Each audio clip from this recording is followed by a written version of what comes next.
السلام عليكم. سميتي ماها وفي عمري 32 سنة، عندي جوج وليدات. المهم بغيت اخوتي نزيد نقربكم عليا شويه باش هكا تفهموا الموضوع وتفهموا القصه كيف دايره. انا تربيت غير عند الناس اللي مربيني، يعني تربيت بلا ام بلا اب، يعني الاباء ديالي الحقيقيين ما كنعرفهمش. انا هاد الناس تبناوني وكبرت معاهم والحمد لله قراوني ووصلت وشتيت البكالوريا ديالي. هنا تعقدت واحد العقده اللي نفسيه بزاف، ما بقيتش كنقدر انني نكمل قرايتي، تراجعت بزاف، ما بقيتش كاع كنبغي نخرج ولا نهضر مع شي واحد بحكم هاد النقطة الضعف اللي عندي، انني كان الهدف ديالي والامنية الوحيدة هي غير نعرف الام ديالي ونعرف الاب ديالي شكون هما.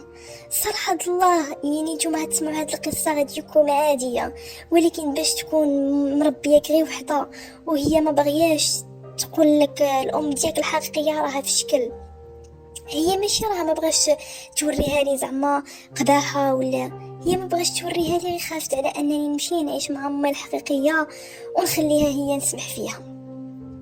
فبقيت معاهم والو ما بغاوش يوريوها لي، كان صافي مات الاب ديالي، هنا حياتي ترونات. ولكن الحمد لله الاب ديالي كان كاتب لي شي اراضي وكتب لي زعما شي دويرات، والحمد لله الامور ديالي زعما الماديه ما كنتش كاع حتى من شي حاجه، وما عمرهم خلاوني ناقصه من شي حاجه، ولا زعما ما وفروليش اللي حليت عليها فمي كنلقاها. المهم شديت البكالوريا ديالي، ما بغيتش نكمل لافاك وما بغيتش نقرا حتى في شي حاجه، صافي جلست ريحت في الدار واحد العام، قلت هكا نزيد نتعرف على راسي مزيان ونعرف راسي شنو باغيه في هاد الحياه، لانني كنت عايشه بحال شي وحده اللي ما عايشاش. طعم الحياه ما كانش عندي، طعم الحياه ما دقتوش، خصوصا انني كبرت محرومه من الاب والام ديالي الحقيقيين. انا ما كنتش باغا لا فلوس لا حتى شي حاجه، انا غير بغيت تكون الام ديالي والاب ديالي يكونوا عندي في جنبي، وحتى انا نقول لماما المراه الحقيقيه اللي ولدتني، ونقول بابا للراجل الحقيقي اللي بابا الحقيقي ديالي، ماشي نقولها لواحد اخرى. ولكن هادوك حتى هما ربوني واحد التربيه اللي حسنه، ما غاديش انا ماشي بنت الحرام اللي غادي ننكر الخير ولا شي حاجه، بالعكس انا زعما كنفتخر انهم ربوني واحد التربيه اللي هي حسنه. فصافي داك العام اللي فين جلست انا في الدار تعرفت على واحد السيد، ديك الساعه كنت في عمري 19 عام، بقينا انا وياه كنهضروا وكنتكلموا، والصراحه الله انا واحد الانسان اللي في فمي على لساني كنعاود له كل شيء، كنطرق عليه حتى شي حاجه. فقلت له انا ها لا سيتياسيون ديالي كي دايره، انا راني غير مربيه. المهم عاودت له الصراحه باش ماشي حتى نجيو للمعقول ويسمع الهضره من الناس ويقول لك لا بنت الناس انت ما صرحتينيش وكان عليك في الاول تصرحيني، نتوما عارفين الهضره راها كتقوى. فاضطريت انني انا نحيد هاد الشبهات كامله ونعاود له كل شيء. فالسيد تقبلها، قال لي حتى شي حاجه، قال لي بنت الناس انا باغيك انتي وباغيك المعقول، انا ما باغي منك والو. فقلت له انا راه عندي رزقي وهادي صراحه الله هو ما كان خدام ما ردان، بحكم انا عندي تبارك الله الفلوس وخلاني الاب ديالي البركه ديالي وكاتب لي تبارك الله. قلت ماشي مشكل، هاد الحياه شنو غنبقاو حنا كنجمعوا. قلت له صافي ماشي مشكل، انت ما خدامش تقلب على خدمه والامور ديالنا ان شاء الله غادي تيسر. قال لي صافي انا غادي نجي نخطبك. ديك الساعه انا 19 وهو تقريبا راه غير شي 24 ولا 23 فاش تزوجنا، السيد مازال صغير ومراهق.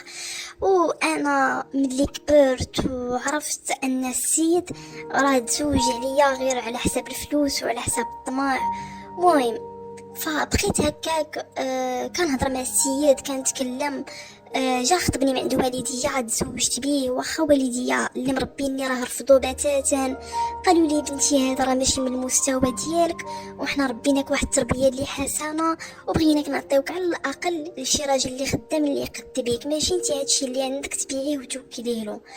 فانا بحكم كنت عقل ديال طيش وعندي واحد نقص في الحنان على الام وعلى الاب، فكنت كنقول يجيني غير شي ولد الناس، انا ما كيهمنيش الفلوس، يكون خدام ما خدامش انا ما عنديش مشكل، رزقي عندي.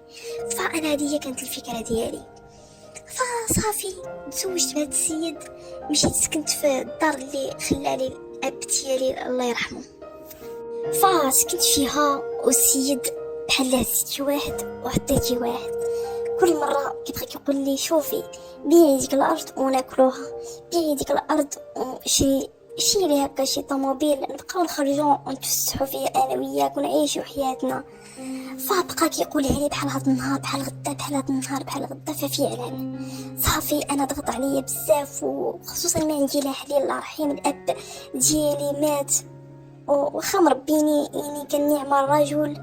الام ديالي بدات كتكبر، قلت ماشي مشكل نبيع ديك الارض ونعطيها له يشريها طوموبيل.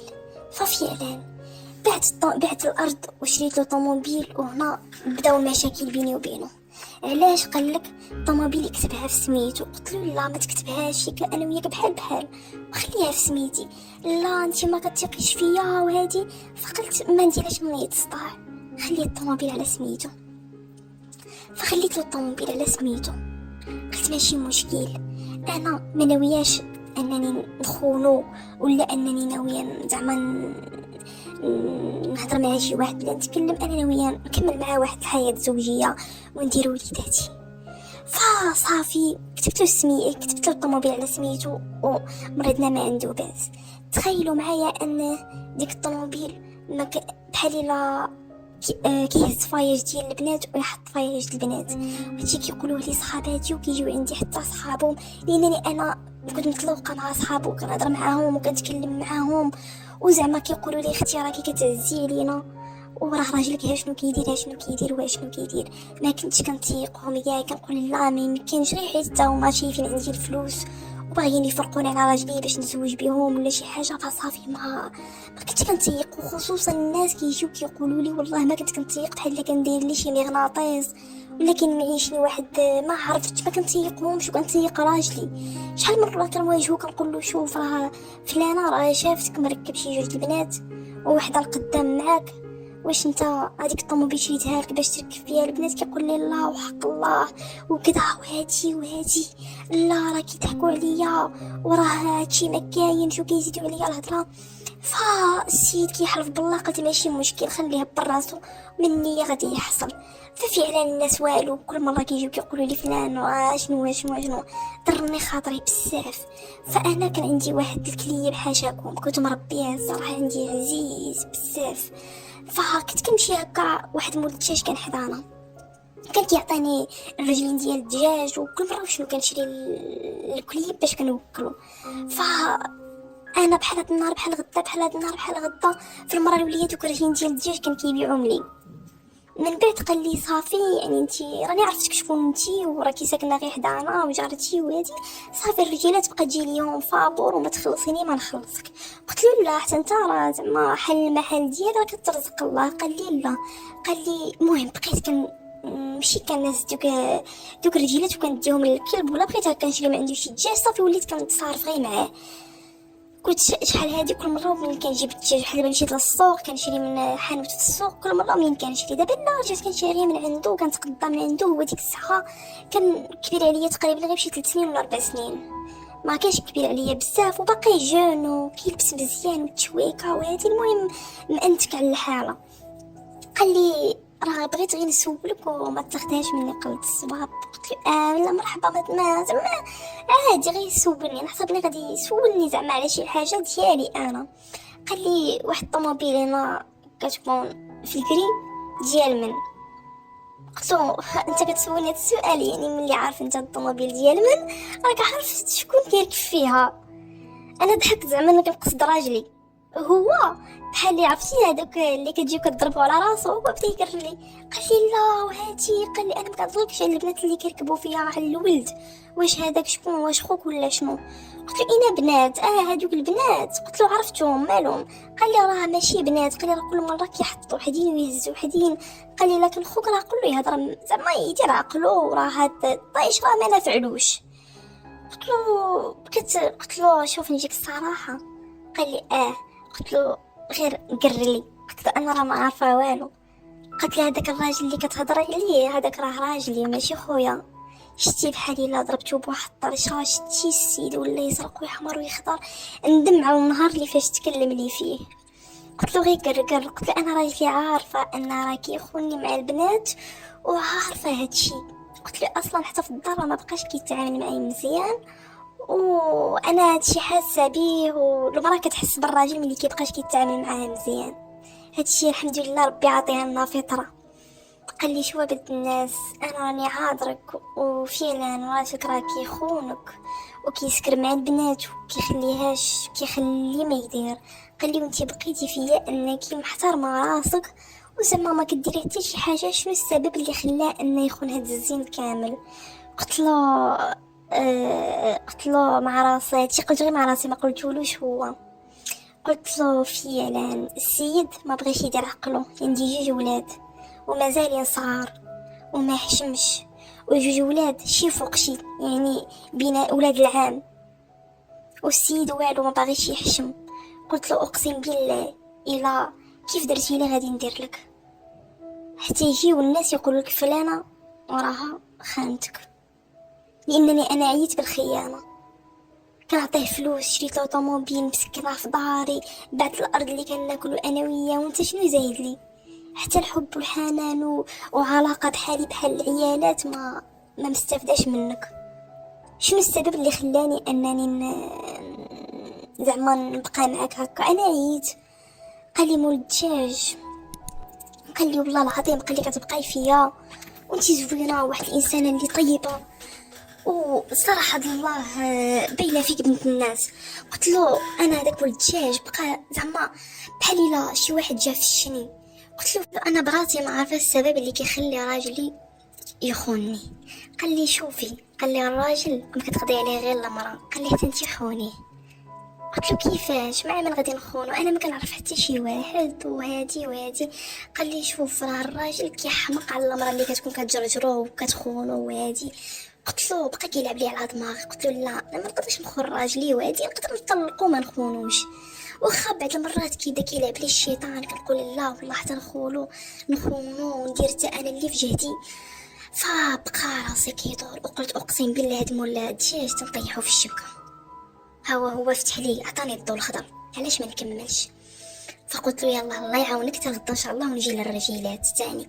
ففعلا مشيت لك ودرت لك واحد الفركه وواحد التحميمه سانك ودرت واحد العكار حمر ولبست واحد الجلابه وصدري كامل باين منها ولبستها مطرطقه عليا وشنو ومشيت لعندو باش انني نجيب زعما الدجاج ونصيدو. فهمتو كيفاش؟ ملي شافني السيد صعد قال لي تبارك الله وهاد المره جيتي متغيره. قال لي شنو هاد الزين وشنو هاد السر؟ قلت له بقيت كنضحك هكا وكنتحلون عليه. قلت له لا عطيني الرجيلات ونمشي بحالي. قال لي هالنميره التليفون صوني عليا. قال لي بغيتك والله العظيم. قال لي اقسم بالله الا واعره. شتي الراجل ملي كيشوف سترة المراه وكيشوف بزاف ديال الحويجات راه كيدوخ.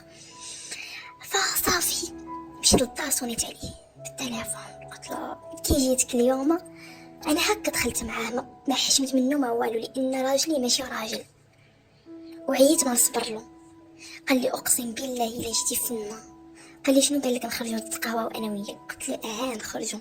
راجلي واد الحرام كيدخل حتى لوحده وجوج الليل ما مسوقليش. مشينا تقهوينا انا وياه. الوليدات خليتهم لواحد جارتي ما خلينا انا وياه حتى شي قنت. فقال لي شنو بان لك غدا جي عندي للدار؟ قلت له مرحبا من عينيا. مشيت اخوتي عنده الله غدي على الدار درنا انا وياه علاقه. قال لي شوفي قال لي اقسم بالله الا ارتحيت لك. قلت له ماشي مشكل داسني في راسي وخرجنا انا وياه مشينا. صافي جيت انا للدار ديال انا وياه على تواصل كنتواصلوا انا وياه دابا تقريبا هادي 3 سنين وانا كنخون راجلي مع مول الدجاج. داكشي اللي ما لقيتوش في راجلي لقيتو في مول الدجاج. ودابا انا كنفكر انني نطلق من راجلي بجوج ديال الدراري وغادي نتزوج بمول الدجاج. راه حنا قرابين غادي نديرو اللاكت ديالنا. بعد هاد مول الدجاج حتى عنده حانوت وعنده دجاج وعنده واحد المستقبل، ماشي بحال راجلي كيدخل حتى لوحده جوج الليل وكيبقى ناعس. انا عييت ومليت. واش انا غنبقى مع هاد الراجل هكا دايما؟ والراجل ما كيقدرنيش، كنبقى كنلبس داكشي سكسيال وباش نعجبو ونزوق حالتي، كيجي بحال شي حمار كيدنيشان كيدخل كينعس وكيدير عليه الغطاء على وجهه. فانا وليت عايشه انني انا مدجاج، مبرعني مبرعاه وعايشه حياتي. داكشي اللي ما لقيتوش في راجلي لقيتو في مول الدجاج. هذه هي خوتي القصه ديال اليوم. وشنو بان لكم من خلال هاد القصه؟ انني نتخلى على هاد الراجل اللي ماشي راجل ونتزوج بمول الدجاج، لان هذا الراجل راه تزوجني على فلوسي. كون ما كانوش فلوسي راه ما غيتزوجش بيا. وانا هاد الشيء متاكده منه. النهار اللي غيتسالوا لي فليساتين ونبيع كل شيء غادي يلوحنا للزنقه، ماشي بحال مول الدجاج داير لي بحال المال قليل. وهذه هي القصه ديال اليوم، وشكرا لكم كاملين.